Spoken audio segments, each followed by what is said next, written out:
매번 큰 결심을 하며 헬스장 등록하고 PT를 끊었지만 실패한 다이어트로 끝나신 분들 많으실 거예요. 살 빼려면 운동이 도움도 되지만 직장 출퇴근에 야근까지 또는 살림과 육아까지 하며 지친 심신을 위로하지도 못한 채 운동까지 합니다. 힘든 나머지 신체 컨디션과 일의 집중도도 떨어지고 이런저런 이유로 포기하게 됩니다. 그렇다고 매번 똑같이 반복되는 수업을 끊고 포기하는 패턴들, 여러분들이 1년 카드 명세서에서 운동 관련 결제 기록이 얼마나 있는지 한번 확인해 보세요. 지속 가능한 습관으로부터 살 빼보시는 건 어떠실까요? 오늘은 아주 간단한 습관으로부터 지속할 수 있고 효과 좋은 컨텐츠로 구성했으니 반드시 끝까지 시청해 주시길 바랍니다. 그리고 제가 유튜브 다시 시작한 지 얼마 안 돼서요, 구독 눌러주시면은 다이어트에 도움되는 꿀팁 영상들 바로 받아보실 수 있으실 거예요.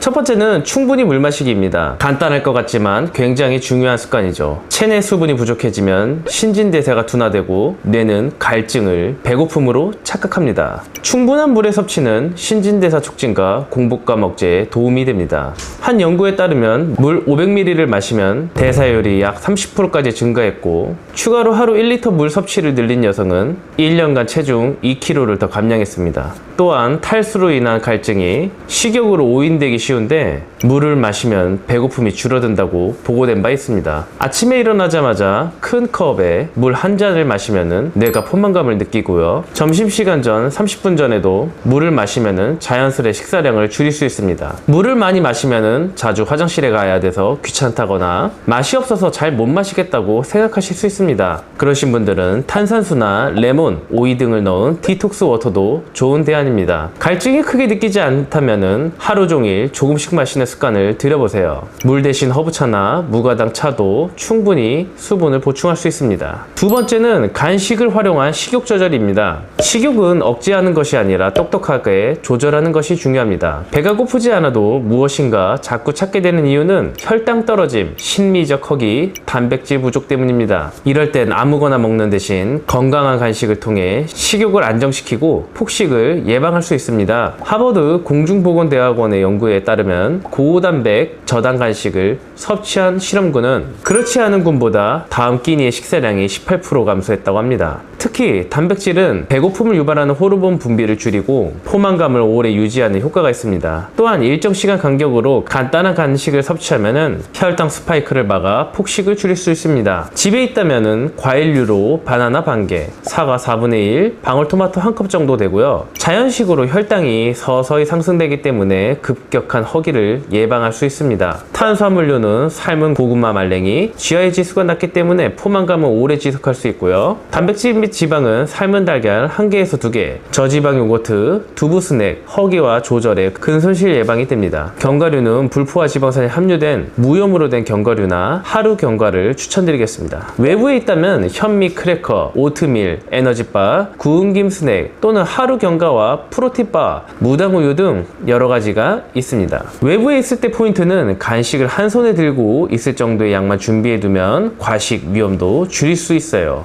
다이어트에 성공한 많은 사람들은 공통적으로 폭식 유도를 막기 위해 미리 간식을 준비합니다.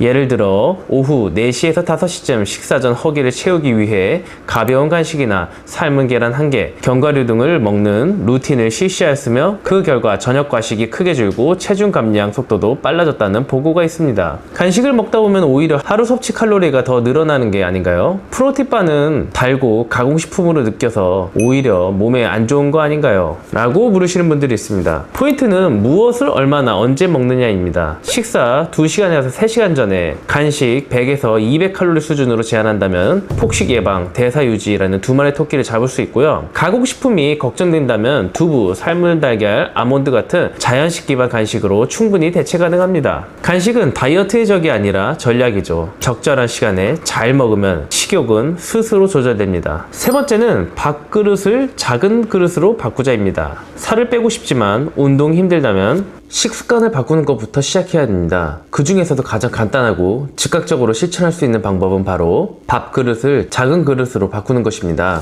인간의 식욕은 허기짐보다 눈이 먼저 결정됩니다. 실제로 미국 코넬 대학교의 브라이언 교수 연구에 따르면 그릇 크기에 따라 섭취량이 평균 20에서 30%까지 차이가 난다고 합니다. 큰 그릇에 담긴 음식은 같은 양이어도 적어 보이기 때문에 더 먹게 됩니다. 반대로 작은 그릇에 담긴 음식은 양이 적더라도 충분하다고 느끼게 만듭니다. 이처럼 그릇의 크기는 내가 인식하는 배부름에 직접적인 영향을 줍니다. 예를 들어 공깃밥 한 공기를요, 평소에 쓰던 넓은 그릇에 담으면 양이 상대적으로 적어 보입니다. 자연스럽게 반찬을 더 먹게 되거나 밥을 더 퍼게 되죠. 반면 같은 양의 밥을 작은 그릇에 꽉 채우면 시각적으로 풍성하게 느껴져 과식을 예방할 수 있습니다. 양이 같아도 느낌은 달라집니다. 한 직장인의 여성은 식사량을 줄이기 위해 다이어트 앱이나 칼로리 계산을 시도했지만 오래가지 못했습니다. 대신 밥그릇을 아기 스테인리스 그릇으로 바꾸고 3개월 동안 식사 패턴을 유지한 결과 별다른 식단 조절 없이 6kg 양을 할 수 있었습니다. 그녀는 양이 줄었지만 스트레스가 없었고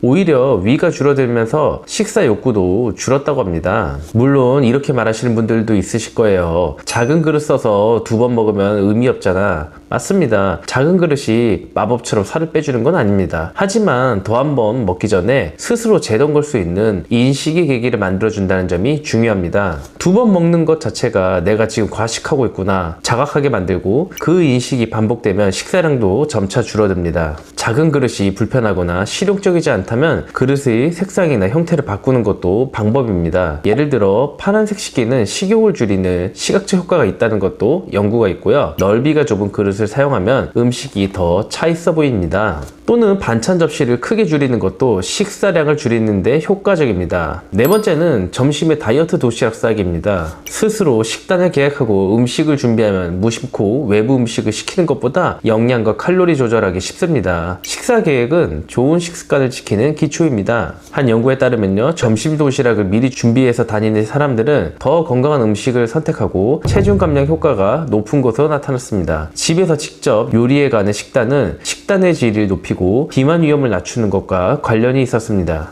일반식보다 다이어트식을 위해 샐러드를 준비해야 합니다. 그런데 갑자기 매번 샐러드 만드는 것도 쉽지 않죠. 샐러드를 먹기 위해서는 재료를 미리 손질해 놓고 도시락을 패키징 만들어 놓으려고 합니다. 그렇다면 접근성도 쉬워지고 지속할 수 있는 습관을 만들기 때문입니다. 주말에 일주일치 점심 도시락을 샐러드, 현미밥, 구운 닭가슴살 등 준비하시거나 출근 전 도시락을 싸서 가지고 가보세요. 배달 음식 대신 자신이 조리한 식사는 재료를 통제할 수 있어 칼로리 관리가 쉽습니다. 직장인 A씨는 매주 일요일 저녁에 다음 주 식단을 미리 준비하는데요. 하루도 빠짐없이 도시락을 싸서 다닙니다. 그 결과 군것질과 과식을 줄이고 3개월 동안 5kg를 감량했습니다. 이런 분들 있으실 거예요. 시간이 없어서 매일 도시락을 싸기 힘들다, 또는 외식이 더 편하고 맛있다 라는 반응도 있습니다. 매일이 아니라 일주일에 2회에서 3회라도 도시락을 챙겨보세요. 또는 점심 메뉴를 미리 정해둡시다. 이처럼 계획을 세우면 부담이 줄고 꾸준히 이어질 수 있습니다. 다섯 번째는 마음 챙김입니다. 명상이라고도 하죠. 현재 순간에 집중하며 식사할 때 잡념을 줄이고 뇌하수체의 호르몬을 정상적으로 만들면서 불필요한 폭식을 막아줍니다. 스트레스 관리가 잘 되기 때문에 스트레스 호르몬인 코티졸 생성으로 인한 폭식 예방에도 효과적입니다. 마음 챙김 명상과 호흡법을 실천한 사람들은 건강한 식습관이 형성되고 체중 감소 효과가 있다는 연구가 많습니다. 하루라도 5분 눈을 감고 심호흡을 하거나 스트레칭을 오로지 현존에 집중해보세요. 실제로 한 2개월 연구에서 명상 훈련을 받은 그룹은 체중 증가 없이 식욕 조절이 가능했다고 합니다. 명상할 시간이 없거나 잘 안 배워서 어색하다라는 반응도 있습니다. 짧게라도 시작해보세요. 여섯 번째는 충분한 숙면 취약입니다. 당연한 이야기지만 실제로 수면의 질이 낮아진 분들이 많은데요. 양질의 수면은 식욕 억제 호르몬을 정상화해주며 피로를 줄여 운동의 의욕을 높여줍니다. 반대로 잠이 부족하면 배고픔 느끼는 호르몬이 증가하여 칼로리 섭취가 늘어납니다. 여러 연구에 의하면 수면 부족이 식욕 증가와 칼로리 섭취 증가에 관련이 있음을 밝혀졌습니다. 하루 7시간에서 8시간 충분히 잠을 자는 사람은 비슷한 생활 습관을 유지하면서도 체중 감량이 더 잘 되는 경향이 있습니다. 매일 정해진 시간에 잠자리에 들고 일어나도록 해보세요. 저녁 늦은 카페인 음료나 야식을 피하고요. 잠들기 전 스마트폰을 자제하면 수면의 질이 향상된다고 합니다. 정리하자면 다이어트는 하루아침에 이루어지는 기적이 아닙니다. 오히려 작은 변화를 꾸준히 쌓는 것이 중요합니다. 하루 한 끼의 변화가 매일의 작은 수고가 모여 결국 우리의 몸의 변화를 만듭니다. 지금까지 소개한 6가지 습관 중 한 가지만이라도 실천하게 된다면 우리 몸은 조금씩 달라지기 시작할 겁니다. 오늘 시작한 작은 습관이 내일의 원하는 내 몸으로 변하게 만들어줄 겁니다. 감사합니다.